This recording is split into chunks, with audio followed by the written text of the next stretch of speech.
자, 여러분들의 종목 고민들 속 시원하게 한번 풀어가 볼까 싶은데요. 아까 말씀드렸던 수급과 그리고 시장에 대한 이야기를 좀 해놓고 출발하도록 하겠습니다. 자, 일단 코스피입니다. 코스피는 오늘 양봉으로 좀 올라오면서 계속 방향을 못 잡고 있었거든요. 여기 올라오고 난 다음에 한번 꺾이고 방향을 못 잡고 있는 상황에서 약간 위쪽으로 올라가려고 하는 그런 시도가 보여집니다. 결국은 지난번에 올라가지 못했던 자리가 3,160포인트가 될 텐데요. 그 포인트를 지금은 강하게, 어떻게 보면 강하게 양봉으로 좀 뚫고 올라가고 있는 모습이 나오고 있다라는 거죠. 자, 이렇기 때문에 지금 상황에서는 추가 상승에 좀 여력이 있을 수도 있겠다라고 우리가 한번 생각을 해볼 필요가 있을 것 같은데, 단기적으로 어떤 움직임이 나올 수 있다라는 거지, 시세가 지금 계속 올라갈 것인가라고 한다면은 지금은 약간 이제 좀 쉬어갈 구간이 된 것 같다 생각이 듭니다. 뭐 빠진다든지 뭐 폭락이 나오는 것은 아닐 것 같은데, 결국 여기서는 횡보를 한다든지 조금의 단기적인 출렁임을 조금 보여줄 수 있다 생각이 들어요. 그 출렁임이 나오는 동안에 변수만 없다라고 한다면은 역시나 지금 유동성이라고 하는 부분들이 끝없이 이어지고 있잖아요. 그래서 저도 지금 개인의 매수세가 이렇게까지 거셀 필요가 있나? 그리고 개인들의 돈이 이렇게나 많았나라는 생각이 드는데, 어쨌든 결과는 많습니다. 그래서 지금 여기서 버틴다고 한다면은 뭐 추가 상승의 여력이 있을진 모르겠으나 결국 악재가 나올 것인가 나오지 않을 것인가에 대한 문제가 남아 있을 것 같습니다. 그래서 지금은 여기서 조금 버티는 구간들만 나오는지 지켜보면 될 것 같고요.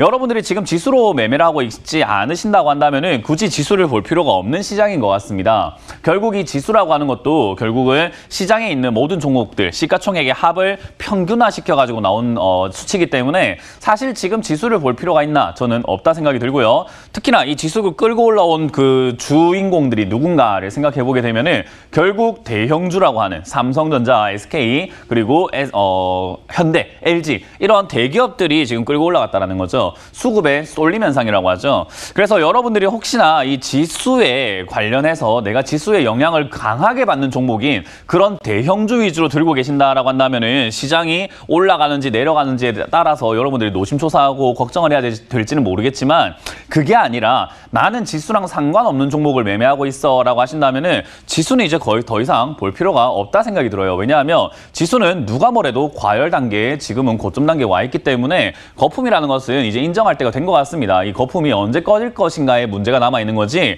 이게 거품이 아니다라고 말할 수 있는 사람은 단 한 명도 없습니다. 그렇기 때문에 이 거품 자리에서 더 간다 안 간다를 논하는 것보다는 내가 지금 어떤 종목을 가지고 어떤 투자를 하고 있느냐를 한번 살펴봐야 된다는 거죠. 수급만 하더라도 지금 제가 아까 말씀드린 것처럼 수급이 일정한 방향성을 보여주고 있지는 않습니다. 지금 외국인과 기관의 수급을 보면은 팔았다가 샀다가 하는 경우를 굉장히 볼 수 있지만, 결국은 파란색들이 훨씬 더 많은, 매도가 좀 더 이어지고 있는 그런 형태들을 우리가 확인할 수 있다는 거죠.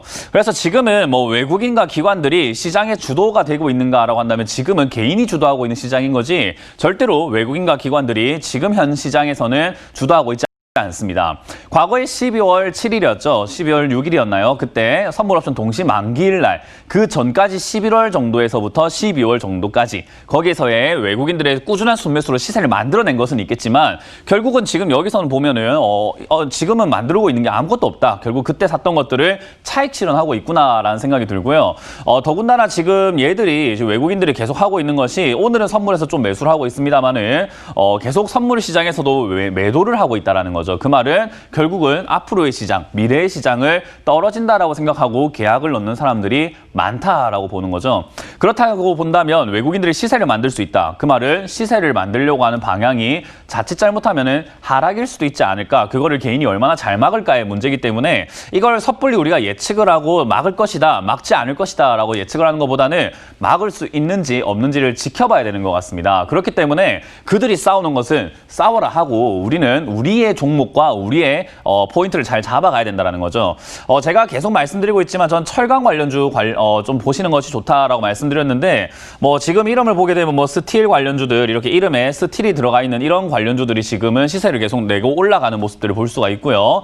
또 무슨 철강 하는 이런 철강 관련주들도 지금 보시게 되면은 시세를 좀 많이 냈다가 빠져 있는 종목들도 있고요. 또는 아예 안 가고 있는 종목들도 있죠. 그리고 철관 관련주도 보시게 되면은, 보시면 동양철관이라고 하는 그런 기업들도 보면 아직 안 갔습니다. 그러나 동양철관도 2019년에는 적자, 2018년엔 적자였지만은 얘들은 지금 실적이 또 흑자로 돌아서는 기업이죠. 그래서 흑자 전환을 했고 돈은 이렇게 많이 벌고 있는 걸로 지금은 전환이 되었음에도 불구하고 주가가 안 가고 있다라고 한다면은 좀 담아볼 만하지 않을까. 이런 이야기를 여러분들이 한화, 에어로, 스페이스 때 많이 들으셨을 거예요. 지금은 올라오고 있는 단계 때 여기서 계속 추천을 많이 했을 거예요. 사람들이 이 정배열 초입부라고 하는 부분들, 올라가는 이런 부분들에서 한화, 에어로스페이스 좋습니다. 항공우주 좋습니다. 지금이 사야 됩니다. 앞으로 괜찮습니다라는 이야기 많이 들어보셨을 텐데 저는 여러분들 아시다시피 작년 8월부터 좋다고 했죠. 그 누구도 좋다고 하지 않을 때부터 좋다. 이런 걸 사놔라라고 말씀을 드렸습니다.